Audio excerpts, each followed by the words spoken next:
Sahabat Soul Speaking dimanapun saja berada, Tuhan menciptakan semesta ini adalah alam keseimbangan. Di dalamnya ada dua pilihan. Sesungguhnya tugas kita bukanlah memilih salah satu, melainkan menyelaraskan keduanya pada tujuan yang satu.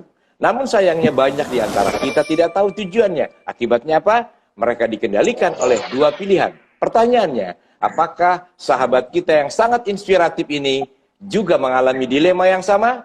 Frida Luciana memenuhi panggilan hati atau panggilan negeri. Assalamualaikum warahmatullahi wabarakatuh. Salam, Om Swastiastu, Namo Buddhaya, dan salam kebajikan. Frida Luciana, sebelum kita mulai, boleh dong satu tarikan aja deh. Semusim, itu lagu kalau udah Frida nyanyi tuh, aduh, kayaknya ada semacam getar yang bermain di seluruh tubuh kita. Boleh dong, semusim, sebelum kita mulai dong. Dua bar deh, dua bar gitu. Dua bar. Buat Bang Rani nih, sama buat semua yang udah join. Bang Rani katanya suka banget lagu ini ya. Lagu ciptaan Mas Eros juga nih.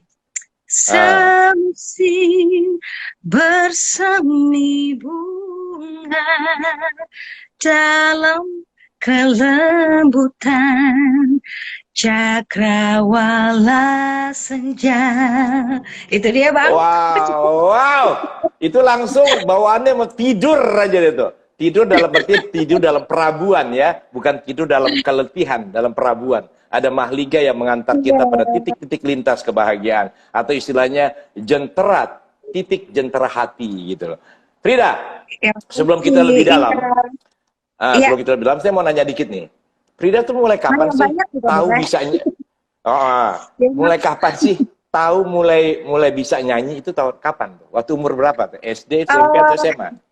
SD dari umur 7 tahun. Jadi lucunya waktu TK tuh kan namanya anak TK kan justru lebih banyak pelajarannya nyanyi gitu ya, terus bermain gitu. Tapi saya dulu justru nggak suka nyanyi, Bang, waktu TK tuh. Oh ya? Nggak suka gitu. Kalau disuruh nyanyi suka pura-pura nangis biar nggak disuruh nyanyi. Tapi waktu umur 7 tahun saya waktu itu dibujuk lah sama salah satu sepupu gitu untuk ikut lomba festival penyanyi cilik lah gitu. Terus kok ternyata bisa juara 1 gitu kan. Wow. Jadi nggak suka nyanyi, begitu lomba langsung juara 1. Nah, ini kelayakan. Oke, terus. Kelayakan ya. Nah, jadi saya sendiri tuh saking nggak pedenya tuh sempet nggak ngasih tahu orang tua loh, Bang, ikut lomba itu. Jadi papa mama tuh baru aku kasih tahu setelah aku masuk final gitu loh, karena aku gak yakin suaraku bagus kan gitu. Nah, ternyata loh kok malah bisa jadi juara ya gitu. Apalagi yang juara 2-3 sama harapan 1-2-3-nya tuh umurnya tuh yang udah 12 tahun, 11 tahun gitu. Sedangkan aku waktu itu masih 7 tahun kan. Nah, jadi pada saat penyerahan piala nih, aku tuh yang paling kecil, paling pendek sendiri gitu, karena yang juara 2, juara 3-nya lebih tinggi dari aku, karena lebih tua. Aku 7 tahun dan tinggi aku tuh lebih pendek dari pialanya malah. Terus kira-kira masih inget lagu apa itu yang dulu kamu nyanyiin tuh? Jadi lagu wajibnya tuh yang harus dinyanyikan semua peserta itu Ibu Pertiwi. Oh, kulihat Ibu Pertiwi itu. Kan? Betul. Yang itu bukan ya? Pertiwi itu sedang berusaha hati gitu kan. Nah terus untuk lagu pilihannya aku pilih Kupu-Kupu yang Lucu, Bang. Yang lagunya kupu-kupu yang lucu, kemana engkau terbang, hilir mudik mencari bunga-bunga yang kembang. Yang gitu-gitu, Bang, lagunya. Ini kayaknya kita nggak usah ngobrol, dengerin Frida nyanyi aja deh. Enak banget suaranya. Itu bukan sekedar bersenandung, tetapi ada energi yang mengalir. Makanya tadi sering saya ngomong, banyak perempuan cantik belum tentu memiliki daya tarik. Banyak orang pandai menari, belum tentu dia memiliki magnet. Banyak orang bisa menyanyi, belum tentu mengalirkan energi. Nah, Frida tuh suaranya ada energi yang menyentuh. Jadi setiap kata yang terucap tuh kayaknya menggelitik kita. Luar biasa nih. Makasih, Bang. Makasih terus banyak. Begitu Frida yakin bisa nyanyi itu umur berapa? Ya itu, umur 7 tahun itu. Jadi dari itu mulai yang yakin TK, itu? jadi dari yang TK nggak suka nyanyi, yang selalu menghindar, malahan pura-pura nangis itu, Bang. Nah, pas juara di umur 7 tahun jadi pede kan gitu loh. Ternyata ini ya gitu. Nah, setelah itu jadi keranjingan ikut festival, ikut lomba-lomba nyanyi gitu. Dan juara, dan sering juara ya? Ya, biasanya jadi juara 1 gitu. Terus dari kemudian remaja sampai terakhir saya ikuti tuh namanya lombanya Cipta Pesona Bintang. Itu diadakan CTI, jadi kayak Indonesian Idol-nya zaman sekarang dulu. gitu ya. Ya, gitu. Nah, di situ juga saya sempat juara 1 kan Bang. Nah, terus pada saat saya juara 1 itu ada Mas Eros kan yang nonton gitu. Nah, ketika itulah bahkan sebelum pengumuman pemenang itu Mas Eros udah nawarin saya untuk rekaman gitu loh. Jadi Mas Eros yang nawarin kamu rekaman, bukan kamu yang meminta. Wow, ini suatu yang luar biasa. Karena aku tahu banget siapa Mas Eros. Mas Eros kalau seseorang tidak memiliki talenta yang luar biasa, dia tidak akan mau menawarkan dirinya. Karena dia lebih baik dia tidak usah buat sesuatu kalau hanya asal-asalan.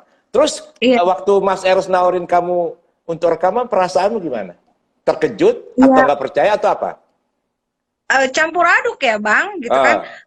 Kaget, terus kayak nggak percaya juga, terus akhirnya ya jujur bangga juga ya Bang, karena kan Mas Eros Jarot itu kan seorang maestro gitu kan, dengan idealisme yang begitu tinggi, dan seperti Abang bilang, dia nggak akan mau menelurkan suatu karya kalau dia nggak betul-betul yakin bagus gitu ya, dan punya arti gitu. Jadi dia tuh nggak mau cuma asal mengeluarkan karya tanpa arti gitu, tanpa punya makna yang bisa untuk mempengaruhi orang banyak dan bisa dinikmati dengan baik dan diapresiasi dengan baik juga gitu. Jadi ya buat saya suatu kehormatan dan kebanggaan tersendiri ya Bang gitu, seorang Eros Jarot nawarin saya rekaman gitu, dan tentunya saya juga nggak menyia-nyiakan kesempatan itu. Cuman saya tetap harus minta izin orang tua karena bagaimanapun masih kuliah. Dulu saya waktu SMA sebetulnya saya udah pernah ditawarin untuk rekaman, tapi papa waktu itu tidak memberikan izin kan karena khawatir mengganggu. Nah, tapi pada saat kuliah kan saya dianggap mungkin sudah lebih dewasa ya Bang, dan jadwal kuliah kan lebih bisa diatur dibandingkan kalau kita sampai SMA kan udah fix tuh jadwal sekolah tiap hari gitu. Nah, jadi papa mengizinkan, dan juga papa kan melihat figur Eros Jarot kan nggak sembarangan ya gitu. Pastinya nggak akan main-main dan pastinya serius lah gitu. Jadi akhirnya papa memberikan izin untuk saya rekaman dengan Mas Eros. Tapi kan yang saya tahu Mas Eros itu kan orangnya perfeksionis ya gitu. Jadi sangat. Terus kamu memiliki pengalaman yang menarik ya dengan Mas Eros? Itu pasti keras banget itu. Kerasnya itu bukan berarti kejam atau mencambuk gitu, tapi memang orangnya perfeksionis tuh. Dia nggak mau main-main. Itu kamu punya pengalaman yang menarik gak dengan Mas Eros waktu kamu digarap Mas Eros itu? Aduh, sangat banyak jujur aja Bang. Tapi salah satu yang mungkin bisa saya ceritakan gitu ya. Kan untuk lagu Rindu ya teman-teman yang join di sini, teman-teman Frida kayak Mas Desra, amin, mudah-mudahan saya sehat, Mas Desra juga dan semua di sini sehat-sehat selalu. Jadi waktu saya menyanyikan lagu Rindu itu saya betul-betul digembleng sama Mas Eros. Jadi untuk menyanyikan lagu Rindu nggak mudah buat saya karena Mas Eros itu selalu menekankan penghayatan. Bagaimana dia menciptakan lirik itu betul-betul dari hati gitu kan Bang. Dan dia ingin saya bisa mendeliver setiap message yang terkandung di lirik-lirik lagunya dia itu dengan tepat gitu loh kepada audiens. Nah, jadi ketika proses rekaman itu lagu retake berkali-kali Bang. Dan yang namanya retake sama seorang Eros Jarot itu nggak bisa main tambal-tambal kan zaman sekarang sangat lazim ya. Kalau yang salah, yang fals gitu, terus dibuang dan dipotong, disambung lagi dia. Jadi yang diulang yang salahnya aja kan Bang gitu. Kalau sama Mas Eros, kalau ada salah sedikit aja, dan sebetulnya kesalahan itu lebih kepada kayak menurut dia saya belum dapet nih nyanyinya gitu. Sementara menurut vokal coach saya aja itu udah bagus banget gitu loh. Sebenarnya udah bener nyanyi, tapi buat Mas Eros belum. Nah jadi akhirnya jadi akhirnya kalau ngulang lagu itu saya harus ngulangnya dari awal sampai akhir, Bang. Nggak ada dari tuh awal di sampai habis lagi. Saya harus nyanyi seperfect yang Mas Eros mau dari awal sampai habis. Sampai habis gitu. Iya. Nah, terus beliau juga dalam menggembleng saya untuk bisa menyanyikan lirik demi lirik lagu Rindu itu dengan apa ya, jiwa gitu loh, dengan soul benar itu, dia sampai nyuruh saya masuk ke ruangan gelap yang ada keran air. Terus dia bilang buka air kerannya, yang akhirnya air yang menetes tuh cuman jatuh satu-satu gitu loh Bang, yang tes gitu.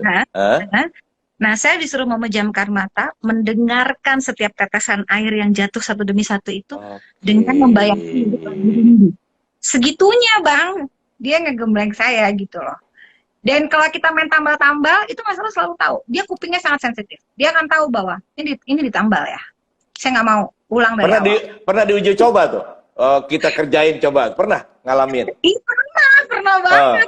Jadi pas Mas Eros pergi, kan waktu itu Mas Eros lagi sibuk juga jadi pemretnya ataupun owner dan foundernya Tabloid Detak. Dulu kalau Abang ingat ya. Detak, ya, ingat. Yang terus di bredel tuh sama zaman yang lama lah itu. Ya, itu zaman dulu. Nah, Mas Eros kan lagi sibuk-sibuknya menghandle Tabloid Detak. Nah, jadi dia sering pergi juga dong. Jadi biasanya saya disuruh latihan atau saya disuruh take vokal, nanti dia cek gitu loh. Kalau dia udah selesai dari mana gitu, dia balik ke studio terus dia cek. Nah waktu itu pernah nih Mas Eros perginya lama. Terus vokal coach saya bilang, coba kita tes ya. Dia tahu nggak? Kalau ini ditambal gitu ya. Pokoknya kita bikin lah itu take itu tuh yang rekaman tuh seperfect mungkin gitu kan. Terus masa iya sih Eros tahu gitu kata si vokal coach saya nih. Nah, pulanglah Mas Eros nih. Terus dia dengerin dong. Itu dia tahu loh yang mana aja yang ditambal. Nggak, artinya telinganya itu bener-bener peka banget ya. Mana yang dipotong, mana yang bener-bener dari awal sampai akhir. Makanya Mas Eros tuh. Iya, jadi emang luar biasa. Saya terus terang seumur hidup saya baru ketemu yang kupingnya sesensitif Mas Eros tuh ya dia itu gitu. Jadi memang para maestro tuh memiliki sensitif yang luar biasa ya. Seperti Mas Didi Sari juga memiliki kepekaan tinggi terhadap ini Parles atau enggak nih. Padahal orkestra tuh dia tahu banget tuh. Oke. Itu sisi menarik. Itu lagu apa tadi? Lagu Rindu ya?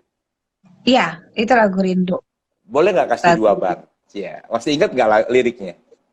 Ya ingat lah. Nah sekarang itu kan lirik itu kan banyak ya.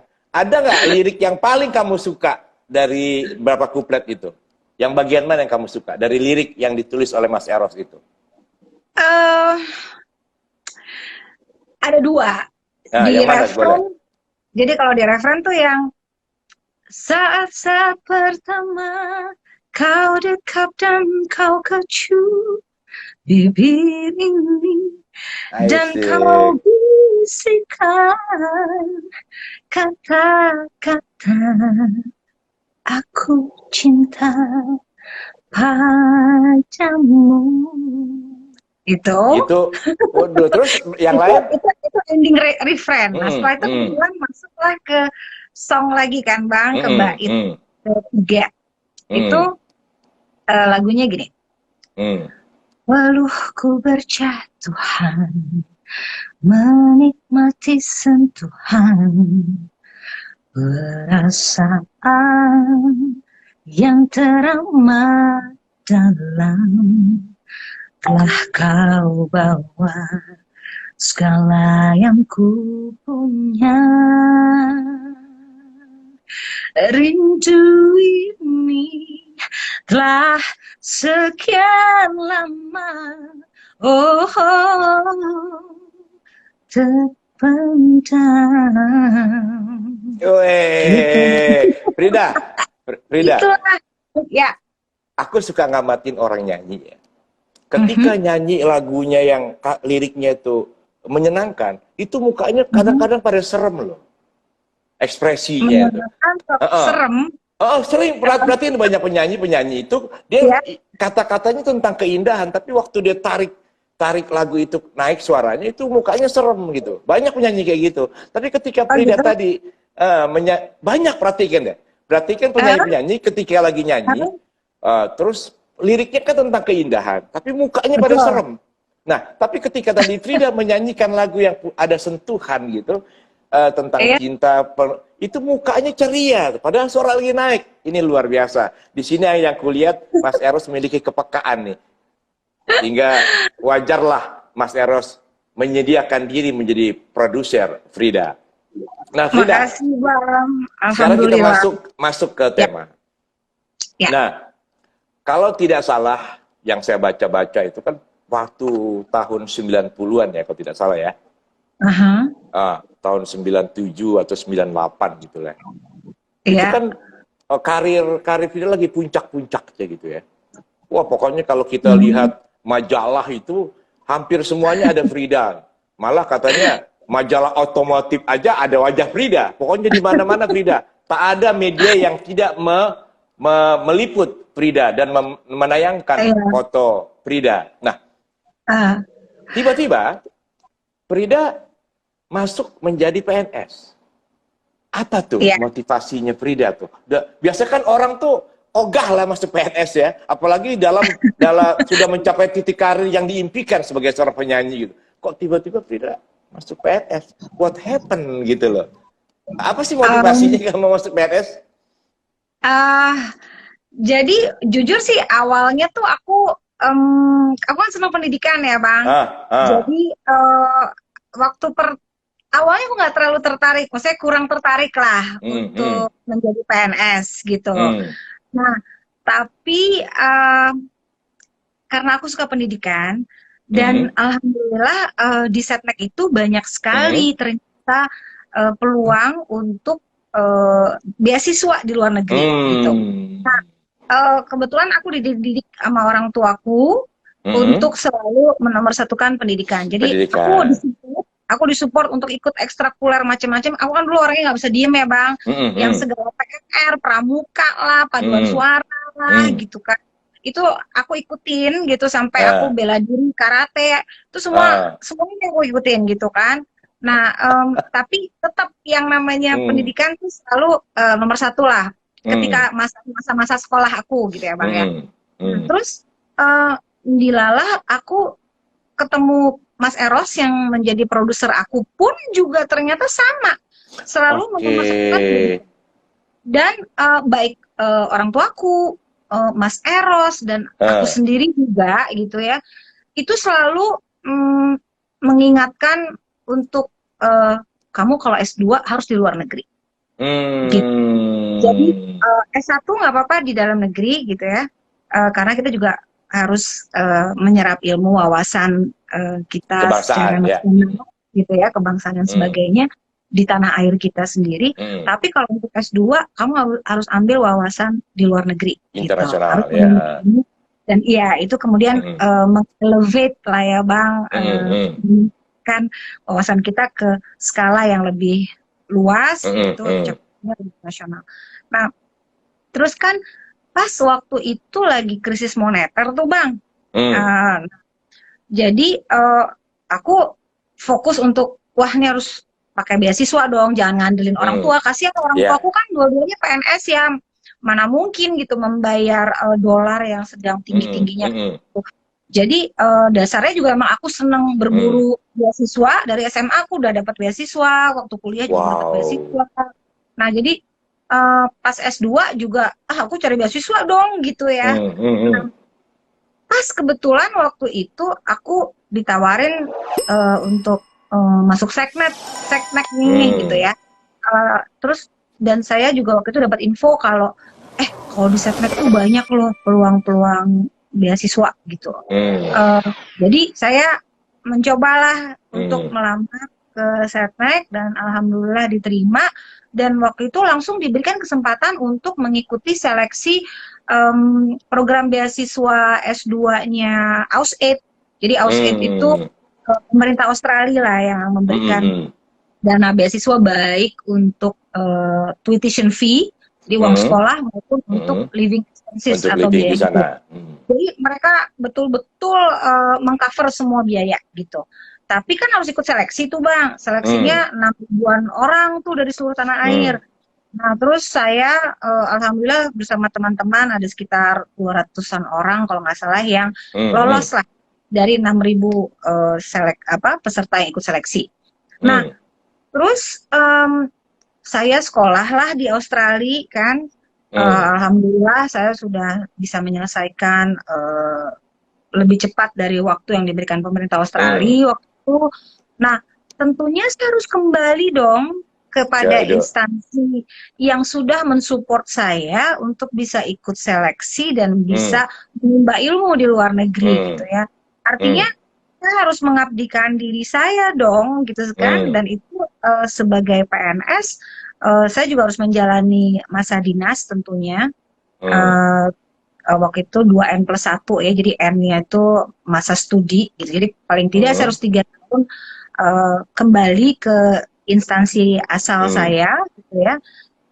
Dan kita harus bisa memberikan sesuatu juga kembali ke negeri gitu loh. Jadi artinya apa yang kita dapatkan kita kembalikan ke negeri kita gitu ya. Jadi saya merasa saya punya tanggung jawab itu gitu loh. Dan kesempatan sudah diberikan itu tentunya nggak ingin saya sia-siakan dong gitu. Terus akhirnya kamu menjadi PNS yang sesungguhnya gitu kan ya? Ya, sampai sekarang. Nah sekarang gini Frida, kan kita ini seniman ya, seniman. Walau seniman kan agak susah tuh beradaptasi dengan birokrasi itu. Itu kamu nggak ada konflik-konflik di dalamnya itu. Kan artinya waktu kamu memilih sebagai untuk studi, kan kamu masuk Setnek tujuan utamanya adalah bisa studi. Setelah studi kan kamu harus kembali gitu.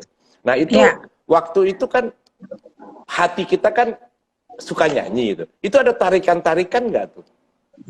Iya, jadi gini kan, memang hidup itu selalu atau seringkali kita dihadapkan pada pilihan-pilihan kan Bang, gitu ya. Dan kita harus mampu memilih dengan bijak setiap pilihan itu yang kita yakini terbaik untuk kita gitu. Nah, ketika saya harus memilih misalnya antara nyanyi atau jadi PNS nih gitu kan, saya terus terang tidak ingin memilih karena tidak ingin memilih, luar biasa. Lalu kalau nggak ingin memilih jadi gimana? Saya sebetulnya nggak ingin memilih, tetapi ada titik-titik di mana saya ingin bisa berbuat lebih besar ataupun ingin bisa lebih bermanfaat untuk orang banyak gitu kan Bang? Luar biasa. Jadi artinya kalau kita tahu tujuan hidup kita, maka kita tidak akan mengalami dilema di dalam menentukan pilihan hidup kita ya. Ini sangat spiritual. Frida, tapi kan waktu itu kan karirmu lagi puncak banget ya. Kalau karir lagi puncak, seorang penyanyi kan make money. Oh pasti kan, make money. Nah, sementara kan kalau kita jadi pegawai negeri gitu kan baru CPNS atau udah PNS tuh, itu kan tahu sendiri income-nya. Buat beli make up itu nggak ada rasa menyesal tuh kira-kira? Nggak ada sih Bang, karena saya nggak ada. Saya selalu ingin apapun keputusan yang sudah pernah saya buat di masa lalu itu nggak ada yang perlu disesali gitu loh. Yang bisa kita lakukan adalah memperbaiki apa yang ingin kita lakukan ke depan gitu kan, supaya lebih baik lagi. Jadi kalaupun kita katakanlah kita mengalami kegagalan dalam hidup kan nggak mungkin selalu berhasil ya Bang, pasti ada kegagalan, ada kendala-kendala, ada masalah-masalah ataupun hambatan yang pernah kita lalui gitu. Kita juga nggak luput dari kehilafan gitu. Itu kita perbaikinya ke depan gitu loh. Jadi kalau kita menyesal kan kita justru mundur ya Bang. Jadi malah kita bukannya maju gitu. Nah, jadi saya sih nggak ingin menyesali apapun yang saya putuskan di masa lalu. Dan kalau tadi Abang bilang waktu itu saya masih CPNS, artinya ya kita tahu tentunya secara penghasilan belum ya, belum mencukupi ataupun ya belum, ya memang belum waktunya gitu loh untuk mendapatkan penghasilan yang besar gitu. Sementara di saat yang bersamaan ada profesi lain sebagai penyanyi nih gitu ya, yang ketika itu ya alhamdulillah lah penghasilannya atau pemasukannya gitu. Tapi it's not about money Bang gitu loh. Ini bukan soal tapi lebih kepada ya itu tadi gitu loh. Aku ingin menimba ilmu yang ketika itu aku diberi kesempatan yang belum tentu datang lagi, dan aku juga bisa lulus seleksi juga nggak gampang Bang. Aku juga berjuang lah ya gitu kan.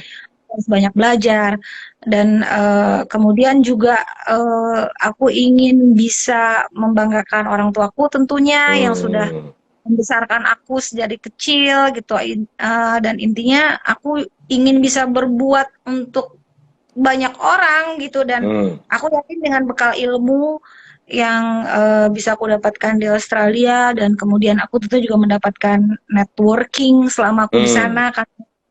Nah, yang itu semua beserta wawasan dan pengalaman yang nggak bakalan bisa terbeli gitu ya Bang. Itu yang kemudian juga menjadi bekal aku ke depan kan gitu loh. Jadi apapun itu, baik atau buruk pengalaman di masa lalu, akan menjadikan aku figur yang menjadi seperti sekarang.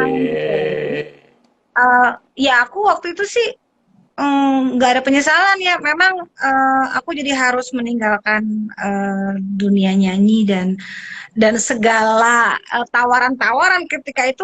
Mas Ben Sleo kebetulan yang jadi manajer saya itu sampai bingung gitu loh, maksudnya oh, Frida ini kamu harusnya, istilahnya dia waktu itu ya, kamu udah selesai kamu udah selesai masa promosi nih kan. Biasanya kita kalau bikin album kan masa promosi zaman dulu kan 3 bulan tuh Bang. Nah setelah 3 bulan tuh kan istilahnya masa panen nih gitu ya. Terus waktu itu Mas Dars tuh istilahnya ya, Frida kamu harusnya panen, panen raya. Tapi begitu panen raya kamu tinggalkan gitu ya. Pergi gitu kan. Jadi dia bilang kamu banyak tawaran sampai akhir tahun. Waktu itu bulan Juni kan saya berangkatnya, saya ingat banget 12 Juni. Mas Ben sampai bilang, Frida ini gimana gitu loh, banyak tawaran ini. Terus saya bilang, ya gak gimana-gimana Mas Benz gitu loh, saya udah pasti berangkat gitu kan. Dan saya pikir saya punya punya keinginan, dan saya punya niat baik dan tujuan yang lebih besar gitu kan, dengan menimba ilmu itu dan menambah wawasan itu gitu loh, dengan tambah pengalaman itu, dengan menambah juga networking itu. Ya saya harus tinggalkan ini gitu loh, pilihan saya waktu itu. Ini sesuatu yang luar biasa. Jadi kamu lebih memenuhi panggilan negeri dibandingkan panggilan hati. Tapi kan hati juga nggak bisa dibohongi ya kira-kira. Pasti kan suka tarik-tarik. Nah, tapi walaupun kamu tetap di Pegedip, nyanyi masih suka berapa kali gitu? Jadi gini, even waktu di Melbourne pun, ketika saya kuliah S2 di sana pun, itu saya tetap bernyanyi Bang sebetulnya. Tetap. Jadi saya jujur passion saya memang dinyanyikan gitu ya. Jadi saya sangat mensyukuri anugerah yang Allah berikan. Itu kan talenta yang diberikan oleh Yang Maha Kuasa ya Bang. Nah, jadi banyak kesempatan, misalnya ketika konjen kita di Melbourne, jadi KJRI, Konsulat Jenderal kita di Melbourne itu bikin acara, itu pasti selalu saya yang nyanyi gitu. Terus alhamdulillah dosen saya nih Bang, salah satu profesor itu entah gimana dia tahu kalau saya tuh seorang penyanyi yang yang justru baru merilis album kedua. Saya waktu berangkat ke Australia itu kan saya baru aja rilis album kedua dengan hits lagu yang Segala Rasa Cinta itu, yang waktu itu justru sedang ya jadi jawara lah di radio-radio waktu itu, lagi booming lah waktu itu. Ya, di tangga nada ya, di tangga nada lagi tinggi-tingginya itu ya. Di TV juga saya waktu lagi, wah lagu saya lagi di mana-mana lah gitu kan. Nah tapi kan itu tadi ya, saya sudah memilih untuk sekolah. Tapi alhamdulillah kesempatan itu datang gitu. Artinya rencana Allah juga ya, kita nggak pernah tahu gitu kan. Betul. Saya pikir saya hanya akan sekolah aja, tapi kesempatan untuk bernyanyi itu tetap ada. Jadi saya pernah nyanyi untuk profesor saya, dia menyelenggarakan konferensi profesor-profesor dari seluruh dunia, jadi profesor-profesor hukum di bidang hukum dari seluruh dunia. Terus saya nyanyi di tempat yang sangat prestisius, saya ingat banget itu gedung tertinggi di Melbourne ketika itu, Rialto Tower namanya. Itu saya nyanyi di situ Bang, di gala dinner mereka. Wow, luar biasa. Abang percaya nggak percaya, saya bayar loh sama profesor saya. Dibayar? Luar biasa. Gitu loh. Jadi emang bukan karena saya mahasiswanya gitu, enggak gitu. Beliau ngasih saya. Dia sangat menghargai profesi seseorang ya. Memang orang bule itu luar biasa. Dia nggak mau gratisan gitu ya. Oke. Terus juga jadi di kampus saya tuh kan ada kayak semacam senat lah ya. Senat mahasiswa yang melingkupi seluruh fakultas gitu loh Bang. Jadi itu semua fakultas untuk postgraduate itu S2 dan S3 gitu ya. Itu mereka kadang-kadang ada kayak annual gathering lah atau annual assembly lah gitu ya. Jadi betulnya itu serius Bang, itu pertemuan yang serius setiap tahun yang mereka lakukan gitu. Nah, tapi kok yang dilalah itu tadi ketua senatnya nih, ketua senatnya mahasiswa di sana, itu dia tahu saya penyanyi, itu juga diminta gitu. Lagi. Dia minta saya nyanyi di tengah-tengah antara serius gitu kan. Mereka sedang bersidang gitu. Jadi sedang sidangnya senat the University of Melbourne gitu, terus tiba-tiba saya ditampilkan gitu loh untuk menyanyi, dan ketika itu saya sengaja pakai kebaya Bang. Saya ingin menampilkan Indonesia ya, budaya Indonesia ini, memperkenalkan dan mempromot juga gitu kan. Kalau kesempatan kayak gitu kan sebetulnya kita jadi kayak semacam duta kecil lah ya Bang gitu. Ya saya nggak menyanyiakan kesempatan itu, jadi saya nggak cuma nyanyi tapi saya tampilkan juga budaya Indonesia. Terus karirmu sendiri di PNS itu gimana? Alhamdulillah sih, aku pernah 2 kali jadi eselon 2 waktu itu. 2 kali jadi eselon 2? Maksudnya gimana tuh? 2 kali jadi eselon 2? Iya, jadi waktu itu yang pertama tahun 2011 ya, itu saya jadi eselon 2 termuda di lingkungan Istana Wapres waktu itu. Jadi tadi ulang lagi, eselon 2 termuda? Di lingkungan Istana Wapres ya, di sekitar Presiden. Harusnya kalau eselon 2 itu memang hitungannya usia atau struktural tuh? Enggak sih, sebetulnya hitungannya lebih kepada pangkat gitu ya, dan kompetensi. Dan kompetensi juga Bang, karena kan ada uji kompetensi kan gitu. Nah, alhamdulillah waktu itu pangkat saya mencukupi, terus karena kan saya dari mulai eselon 4-nya tuh cepet lah gitu ya Bang, sempat PLT dulu, terus jadi eselon 4, terus dari eselon 4 PLT juga dulu, terus baru ke eselon 3. Jadi alhamdulillah saya sering dipercaya untuk menangani sebuah jabatan yang sebetulnya karena pangkat saya belum cukup, jadi saya belum definitif, tapi saya jadi PLT dulu, jadi pelaksana tugas dulu gitu. Nah, sampailah akhirnya saya jadi eselon 2 waktu itu kan di Sekretariat Wakil Presiden. Nah, saya melayani Pak Wakil Presiden ketika itu. Siapa itu waktu itu? Wakil Presiden? Masih zaman Pak SBY ya. Jadi kamu menjadi staf dari Wakil Presiden Budiono. Iya. Terus?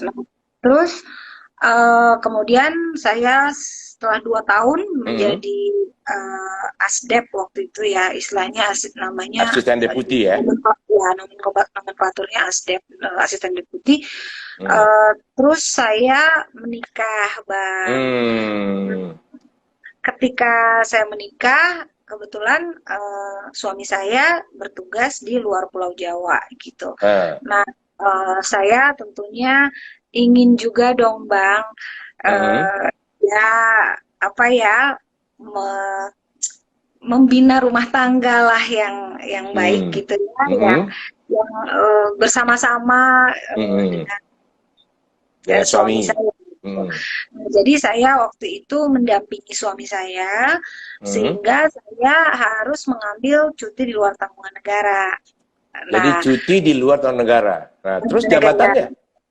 Lepas. Itu sebuah pilihan juga tuh, Bang. Itu jadi, salah satu momen yang monumental juga buat saya. Jadi kamu sudah di eselon 2 karena harus memilih suami dan kamu lepaskan jabatan itu. Iya, jabatan, fasilitas, bahkan income. Jadi saya langsung zero income tuh, Bang. Begitu saya ambil cuti di luar tanggungan negara, itu saya zero income, Bang. Not even a penny gitu loh. Jadi gaji pokok, apalagi tunjangan semua ya itu lepas. Karena kan itu melekat pada jabatan kan kalau tunjangan. Jadi ketika saya melepas jabatan saya ketika itu ya tunjangannya juga hilang gitu. Terus luar biasa. Gaji pokok pun enggak gitu. Jadi beda kalau waktu saya tugas belajar di luar negeri, saya masih dapat gaji pokok tuh, Bang, gitu. Walaupun di luar negeri, walaupun saya nggak bekerja di kantor ya. Karena kan yang saya lakukan di luar itu kan tugas belajar, tugas negara gitu. Tapi kalau saya cuti kan karena keinginan saya, jadi gaji pokok pun nggak dapat. Jadi ya zero income lah. Nah, sekarang zero setelah income kamu, jadi setelah kamu jabatan tuh hilang, berarti kan eselon hilang sekali tuh ya? Hilang dong. Hilang nah, semua.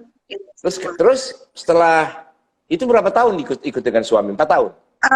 4 tahun. Saya ambil cutinya 3 tahun kan maksimal boleh ambil TN itu 3 tahun. Terus saya perpanjang 1 tahun, jadi totalnya 4 tahun. Terus 4 tahun.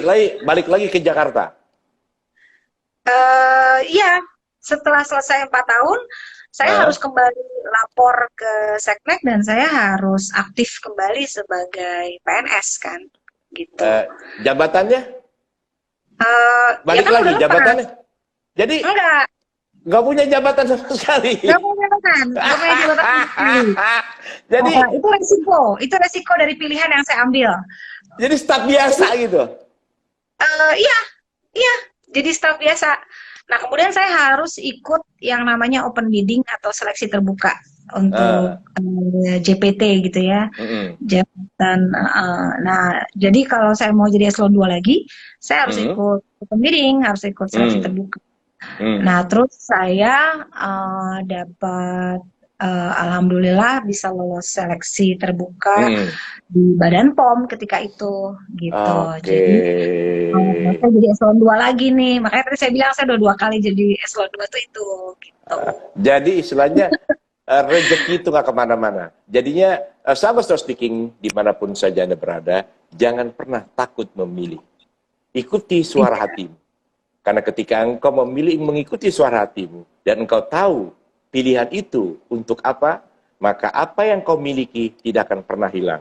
Dia akan kembali lagi kepadamu. Dan ini fakta dialami oleh seorang Frida Luciana yang memilih kebahagiaan bersama suaminya, yang melepaskan jabatannya, dan ketika ia kembali, dan ia ikut open bidding, dan jabatan yang pernah dimiliki, itu kembali padanya, walau di tempat berbeda. Ini sangat luar biasa nih. Wah, ini sangat menginspirasi banget nih Frida. Ini nggak banyak perempuan nih berani, atau mungkin hanya perempuan, laki-laki pun nggak berani menentukan ini. Lebih baik dia istilahnya LGBT, mempertahankan gitu jabatan, biarlah LDR, biar LDR tapi jabatan nggak hilang. Tapi kamu luar biasa, dari nyanyi dilepaskan, jabatan dilepaskan. Nah sekarang Kamu balik lagi ke Sekretariat Negara? Iya, saya Balik sekarang lagi. udah kembali lagi ke Sekretariat Negara. Ke Negara, oke. Nah, Frida, kan saya nih pemain bola contohnya gitu ya. Saya ini pemain bola. Iya. Saya pernah main bola, pernah jago jadi pemain bola. Ketika lihat orang bermain bola, itu pasti saya tuh, kayak ada yang narik untuk bermain bola lagi, gitu kan? Nah sama, kamu kan basicnya, suara hatinya itu kan nyanyi. Begitu ada orang nyanyi, itu ada panggilan nggak untuk menyanyi lagi? Atau kamu bisa mengisi ruang kapan nyanyi, kapan bekerja? Tapi saat ini masih sering nyanyi? Masih sih Bang, masih. Tapi mungkin kenapa kalau orang bilang, oh Frida kok nggak kedengeran ya atau nggak kelihatan gitu. Karena saya lebih banyak bernyanyi secara off air Bang, gitu loh. Jadi saya memang tidak banyak tampil on air lagi seperti dulu. Tapi alhamdulillah saya masih banyak yang menawarkan untuk nyanyi.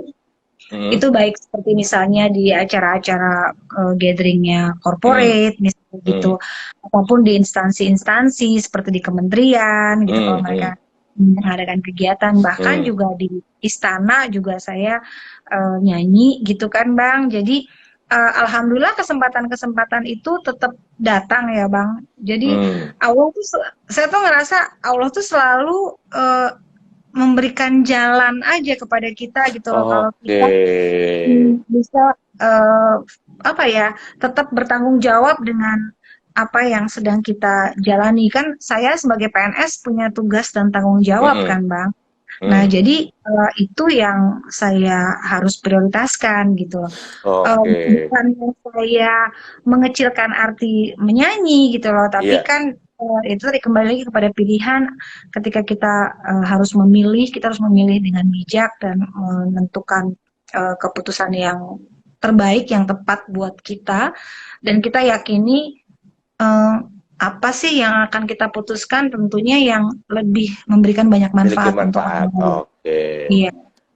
Terus berarti kamu nyanyi di tempat-tempat yang boleh dikatakan eksklusif lah ya. Jadi artinya bukan lagi acara-acara publik, mungkin 1-2 kalau ada undangan gitu. Tapi artinya, nah terus yang paling berkesan, kalau nggak salah aku baca di media itu kamu pernah nyanyi di hadapan pemimpin India. Itu di mana ya? Kalau nggak salah bener ya? Di hadapan pemimpin India. Iya. Presiden atau Perdana Menteri ya? Kalau di India tuh Perdana Menteri Bang. Perdana Menteri. Jadi iya, Perdana Menteri. Jadi waktu itu ada suatu jamuan kenegaraan yang tentunya Pak Presiden dan waktu itu Pak Presiden Jokowi ya, yang menjadi tuan rumah gitu, menjamu tamu negara, kepala negara lah. Di Jakarta? Di Istana Negara, iya. Waktu itu di Istana. Kan saya juga beberapa kali nyanyi di Istana Bogor. Tapi ketika itu yang pas Perdana Menteri India datang ke Indonesia itu kejadiannya di Istana Negara. Nah, jadi ketika di jamuan kenegaraan itu seperti biasa, kalau saya kebetulan diberi kesempatan untuk bernyanyi, itu kan state dinner gitu ya Bang ya. Maksudnya ya itulah istilahnya jamuan kenegaraan itu. Saya tuh nggak pernah hanya nyanyi lagu bahasa Indonesia atau bahasa Inggris. Biasanya kan bahasa Inggris saya paling nggak yang buat tamu-tamu dari luar negeri ini bisa mengerti gitu. Tapi ketika itu saya memilih untuk sebisa mungkin paling tidak ada satu lagu yang berasal dari negara dia datang gitu loh. Karena waktu itu Perdana Menteri India yang datang dan menghadiri jamuan kenegaraan itu, saya pun berusaha untuk mempelajari lagu India. Nah, biasanya kalau lagu India yang populer dan kalau mau cari aman lah gitu ya, dalam artian ini audiens pasti betul. Jadi audiens pasti tahu dan audiens pasti seneng gitu kan. Mau jalan amannya kan itu tadi pasti milihnya ke Sotahe ya.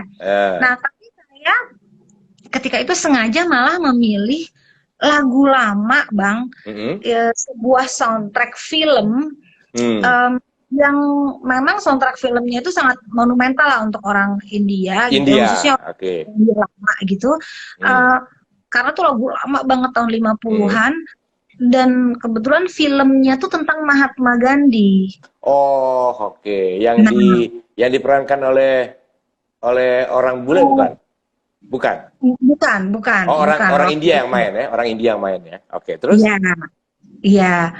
Nah, jadi waktu itu saya nyanyikanlah lagu itu, gitu ya. Judulnya Sabar Mati Kesantune Kardia Kamal. Judulnya panjang banget nih. Sabar mati. Tadi apa tadi? Sabar mati. Lucu ya, sabar mati. sabar mati, bukan. Itu artinya apa tuh? Artinya apa sih itu? Jadi tuh kayak sebetulnya tuh kayak apa ya, semacam pemujaan gitu loh. Jadi lagu itu tuh lebih kepada bagaimana orang-orang India ini mengagungkan gitu ya, atau memuja dewa-dewa mereka gitu, dewa-dewa mereka gitu ya. Bukan dewa-dewa mereka, itu tadi tokoh tadi gitu loh. Tokoh si Mahatma Gandhi itu. Iya. Nah, jadi saya nyanyikanlah lagu itu kan. Terus nggak disangka-sangka, biasanya kalau kalau di jamuan kenegaraan itu, kalau di era yang sekarang setelah selesai nyanyi itu ya udah gitu loh. Jadi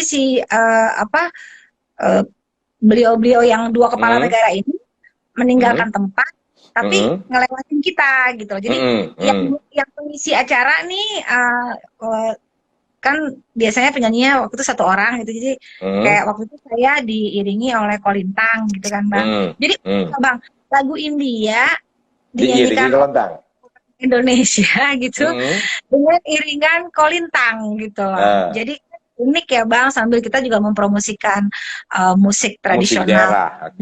Lalu responnya gimana, respon pemimpin itu? Nah, itu dia, Bang. Jadi biasanya dua kepala negara ini kalau udah selesai acara jamuan, mereka tuh akan melewati kita, tapi cuma lewat aja gitu. Dan mereka biasanya menganggukkan kepala lah ya gitu. Terus ya kita pokoknya pun juga seremoni banget lah gitu ya. Iya, gitu kan. Ini kan sangat formal sekali kan gitu. Nah, kok dilalah PM atau Perdana Menteri India nih minta foto sama saya. Jadi jadi waktu itu saya lihat gitu ya, Perdana Menterinya tuh ngomong ke Pak KPN tuh Kepala Protokol Negara gitu. Jadi orang nomor satunya protokol Indonesia lah. Beliau kayak ngomong sesuatu gitu. Ternyata ngomong sesuatunya tuh yaitu dia pengen bisa foto sama saya gitu. Nah, terus kan ya otomatis sebelum foto kan beliau sopannya kan mengulurkan tangan untuk berjabat tangan. Jadi saya salaman lah dengan beliau. Kemudian beliau ngajak foto. Nah, terus setelah ngajak foto, ya itu, jadi foto bareng dengan dua kepala negara nih, saya, Pak Jokowi, Pak Presiden dengan Perdana Menteri India. Terus ternyata di luar dugaan saya juga, salah satu delegasi dari India itu yang hadir di jamuan itu, yang duduknya paling dekat sama panggung saya nyanyi, mengabadikan melalui video pada saat saya menyanyi lagu itu. Nah, terus kan karena Perdana Menterinya ini memang seneng banget saya menyanyikan lagu itu gitu. Jadi dia juga nggak nyangka gitu loh kok saya malah nyanyi lagu itu gitu. Ya, luar biasa kamu ini. Terus atau apa gitu kan. Kok saya malah nyanyi lagu itu ya gitu kan. Nah, terus akhirnya si ini mungkin ya yang delegasinya ini mungkin share kali ya ke Pak kepala apa ke Pak PM ini. Terus mereka saking senengnya mungkin mereka masih membahas itu terus gitu. Jadi besoknya Bang diposting si video cuplikan saya menyanyi lagu Bar Mati Kesantune Kardia Kamal itu di official Twitternya Perdana Menteri. Wow, itu kapan sih sebenarnya? Itu Mei tahun 2018 kejadiannya. Baru 3 tahun yang lalu ya, masih baru banget baru 3 tahun yang lalu. Iya. Jadi viral dong tuh ya, viral dong tuh ya. Bang, saya tuh 3 hari viral di India waktu itu. Karena kalah dong si Shahrukh Khan kalah tuh ya. Karena PM yang posting loh. Kalau Shahrukh Khan orang biasa yang posting, kamu yang posting PM. Ini luar biasa kelayakan tinggi nih. Terus. Jadi itu karena Perdana Menteri India tuh taruh di Twitter officialnya dia gitu kan. Bahkan bukan official pribadi. Jadi bukan Twitter pribadi loh.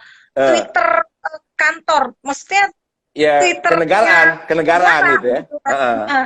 Nah, terus dan di tag pula ke Pak Jokowi gitu.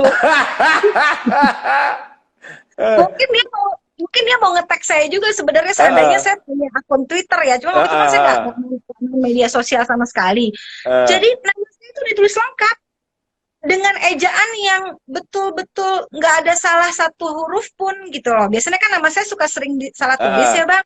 Ya, saya pakai I. Atau Luciananya pakai gitu ya. Atau bahkan Luciananya C-nya ditulis pakai S gitu. Nah, ini mereka tuh nulis nama saya di Twitter officialnya Perdana Menteri India itu dengan betul-betul nggak ada satu kesalahan ejaan pun gitu. Nah terus, nah akhirnya kan media-media di India itu kan jadi curious kan dan jadi tertarik untuk mengangkat momen saya menyanyikan lagu India yang spesial itu ke dalam berbagai artikel di media cetak maupun media online mereka. Di India tuh ya, luar biasa. Nah, terus jadi yang lebih ininya lagi gitu, yang lebih, aduh buat saya tuh sampai saya nggak percaya gitu loh, kok mereka bisa sampai nulis seperti itu. Jadi ada satu media massa yang terbesar lah di India. Di India, gitu kan, kan ada Times of India gitu ya, itu berkali-kali mengulas tentang peristiwa saya menyanyikan lagu itu gitu di jamuan kenegaraan di istana itu. Nah itu mereka tuh jadi gini, sampai pada saat mereka mengangkat berita kedatangan Perdana Menteri Modi ke Indonesia, itu mereka bikin 3 highlight Bang. Jadi menurut mereka ada 3 highlight dalam kunjungan resmi, kunjungan kenegaraannya Perdana Menteri India itu ke Indonesia. Ada 3 highlight. Yang pertama itu ketika beliau berdua main layangan, kalau Abang ingat. Iya, jadi ingat aku ingat. Pak Jokowi itu ngajak Perdana Menteri main layangan. Bermain layangan. Iya. Kan itu kan diplomasi yang luar biasa ya dari Pak Presiden. Nah terus yang salah satunya lagi sebetulnya yang ketiga ini ya. Jadi yang pertama tadi main layangan, terus yang ketiga ternyata cucunya Pak Jokowi itu namanya diambil dari nama India juga gitu kan. Etan itu. Etan itu kan. Jadi Etan tuh namanya tuh ada nama Indianya gitulah ya. Terus highlight yang kedua nih, tadi kan highlight pertama, highlight ketiga. Highlight kedua itu adalah ada seorang penyanyi Indonesia yang menyanyikan lagu Kesantune Kardia Kamal. Terus Pak Nah, jadi karena satu media terbesar di sana mengangkat itu, mulailah berbondong-bondong kayak media lain di India tuh kayak nggak mau kalah gitu loh untuk tidak memberitakan tentang itu gitu loh Bang. Jadi itulah sampai 3 hari berturut-turut mereka terus membahas itu, jadi viral lah saya 3 hari itu. Tapi Pak Jokowi, Pak Jokowi nelfon, Pak Jokowi nelfon juga nggak? Kayak seperti Pak Jokowi nelfon pemain bulu tangkis Grecia, nelfon juga nggak Pak Jokowi ke Frida pada waktu itu? Enggak sih. Okay, ya. Oke, terbalik saking senangnya itu. Oke.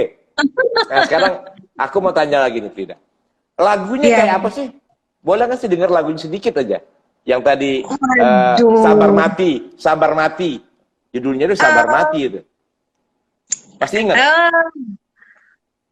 Notnya masih ingat, tapi itu liriknya kan susah banget, Bang. Jadi liriknya tuh panjang banget dan tidak ada pengulangan. Jadi kan biasanya kan lagu tuh ada pengulangannya lah gitu ya, refrennya kayak yang dia ulang gitu kan, atau apanya lah gitu. Ini tuh nggak ada. Jadi lagunya, aduh, saya harus cek liriknya dulu tuh, Bang. Karena lagunya panjang banget. Senandungnya gimana senandungnya? Hore gitu coba. Enggak gini. Jadi saya gimana sih? Kok saya jadi sih? Jadi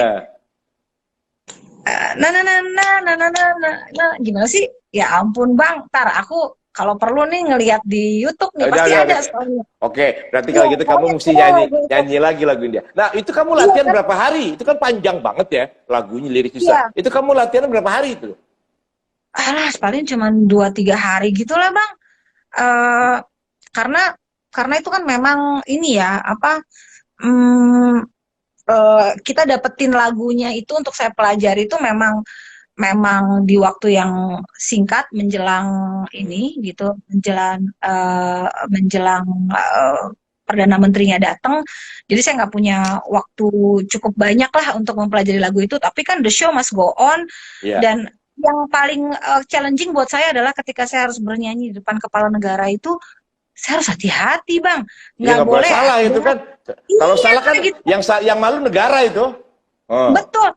Terus yang paling saya takutin adalah misalnya saya salah kata, salah ucap, salah pronunciation, ya kan, Bang? Saya salah pronunciation. Mending kalau salah pronunciation itu tidak mempunyai arti yang buruk gitu kan, Bang?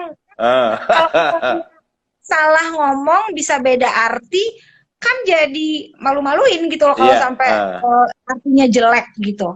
Nah, jadi waktu itu ya selalu yang jadi challenge saya tuh gimana caranya saya mendengarkan lagu itu sampai berulang-ulang. Jadi dari bangun tidur aja itu saya langsung dengerin, sampai ketiduran malam juga saya dengerin terus, dan saya pastikan aksen ataupun pengucapannya, pronunciation-nya bener gitu loh. Jadi ya gitulah, Bang.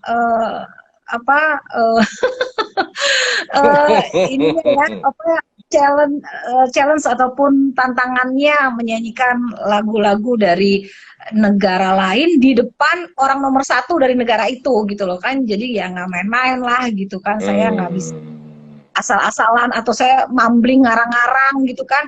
Kalau di depan bangsa sendiri mungkin kita nganggapnya belum tentu pada ngerti gitu kan. Jadi kita mungkin ya udahlah dimaklumi gitu kan kalau ada salah-salah. Tapi kalau yang ini kan kenegaraan, ini kenegaraan nggak boleh salah itu. Wah. Iya, nggak boleh salah di depan kepala negaranya lagi kan. Waduh, ngeri, bisa-bisa digantung. Oke.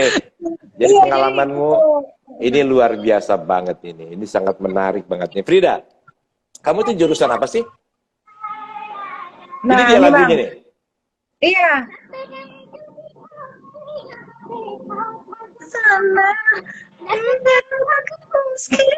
Ini nada cowok ketinggian buat saya.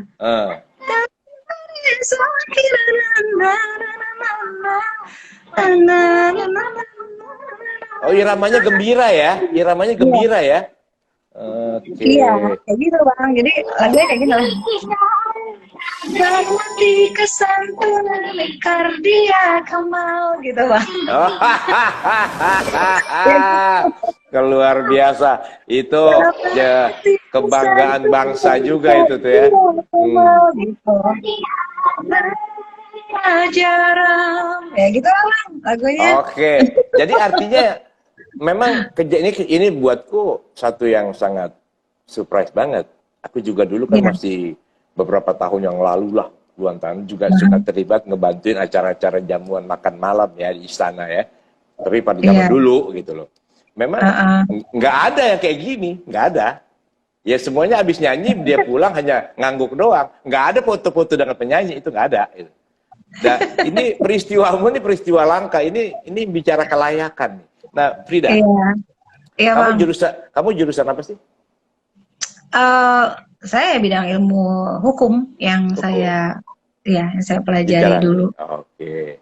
Terus nggak berminat untuk bikin satu firma hukum gitu? Law firm gitu ya.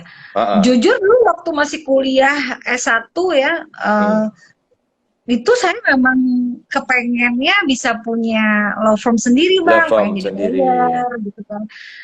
Ya cita-citanya mahasiswa hukum kebanyakan kan seperti itu ya, pengen jadi lawyer, punya firma hukum sendiri gitu. Nah tapi ya itu tadi kembali kepada ternyata Allah memberikan jalan yang berbeda gitu kan. Pasti Allah punya rencana yang terbaik buat saya gitu kan. Jadi saya tidak jadi lawyer gitu kan. Tapi saya bisa tetap mengaplikasikan ilmu yang saya dapatkan di Biro Hukum ketika itu. Sebagai PNS, saya di Biro Hukum, Bang, waktu itu ditugaskannya. Gitu, jadi ya...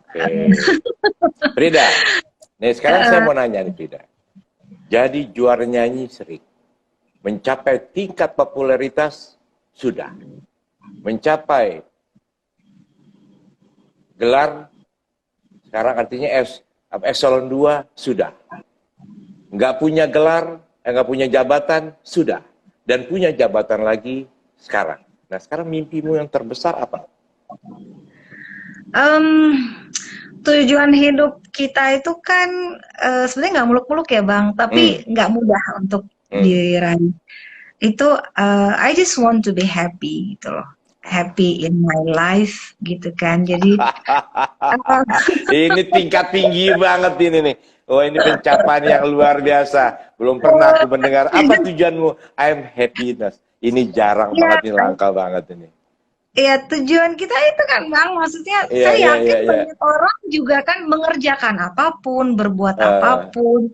Itu kan pada akhirnya we want to be happy and not only happy sendirian gitu kan, but we also want to make people around us happy too kalau bisa kan Bang. Akhirnya kembali lagi kepada bagaimana kita bisa memberi manfaat dengan keberadaan kita gitu.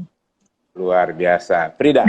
Ini nggak terasa, ini sudah 1 jam lebih loh kita ngobrol. Oh ya.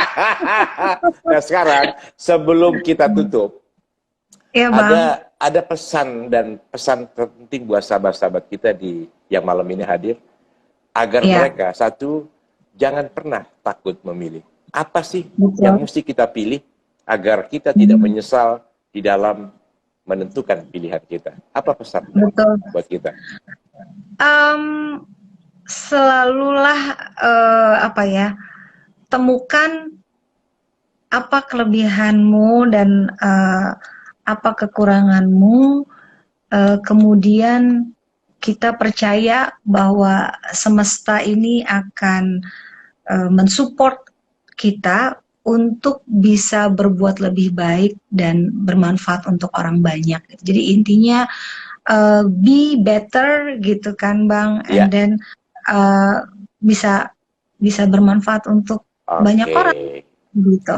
Dan terhadap pilihan-pilihan itu kita coba selaraskan ya Bang. Jadi aku kan belajar banyak juga sama Abang nih soal selaras. Aku yang belajar sama kamu kok. Jadi ya itu tadi dalam hidup ini kita harus bisa bermanfaat untuk banyak orang gitu kan. Tapi juga kita jangan lupa dengan siapa kita. Dan kita harus bisa mengembangkan talenta dan kompetensi kita gitu ya, untuk pada akhirnya kita happy, orang lain happy karena kita bisa bermanfaat untuk orang lain gitu. Oke, terima kasih Frida. Sahabat Soul Speaking dimanapun saja Anda, sekali lagi sesungguhnya tugas kita bukanlah memilih, maka kita akan dilema. Tugas kita adalah mengetahui dengan jelas dan benar tujuan hidup kita. Tujuan hidup manusia seperti kata Frida adalah happiness. Ketika kita happiness, maka kita akan bisa memberikan yang terbaik. Maka ketika engkau dalam dilematis pilihan, maka lihatlah mana yang manfaatnya lebih besar. Maka itulah yang kau tentukan. Karena ketika engkau berpikir yang besar, yang kecil pun akan mengikut.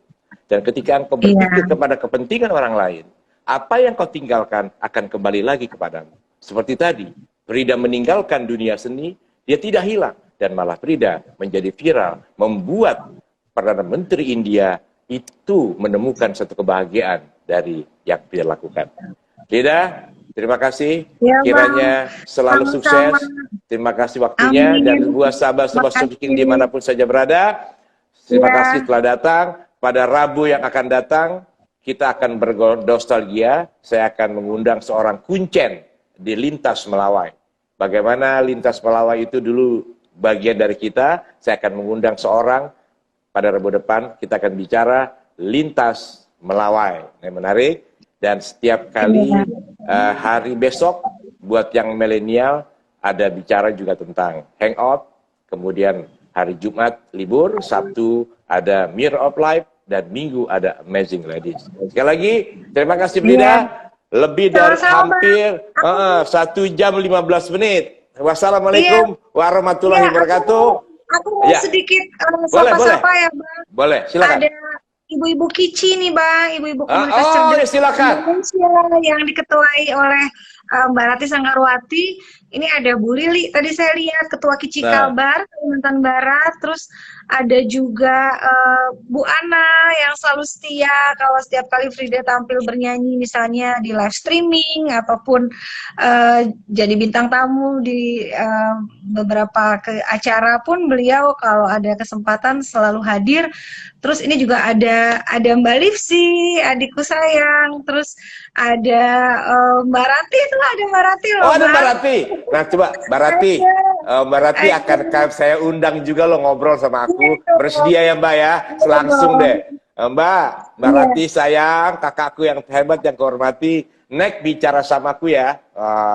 Karbo yang akan datang setelah Lintas Melawai. Harus bersedia. Ada 1 jam saja. Dari Pontianak. Aduh, banyak banget nih dari berbagai kota. Jadi senang banget di sini, banyak yang hadir. Mohon maaf kalau saya nggak bisa nyebutin satu persatu. Ada Bu Rosi Gusti, ada Mas Trisna Nodi, ada Titut Hartomo, ada Oris, ada Reza Kurnia. Aduh, banyak banget deh. Mbak Rati sudah jawab langsung loh Bang, katanya siap jadi bintang tamu. Asik, seneng banget, bahagia kakakku bersedia ngobrol bareng. Wah, rame nih, kita bergelora. Tuh, Mbak Rati nanya mana lagu rindunya. Wah, lagu rindunya udah di awal tadi. Udah di awal tadi. Bravo Kici ya. Bravo Kici, bravo Rupi. Selalu sehat, selalu selaras. Oke, wassalamualaikum warahmatullahi wabarakatuh.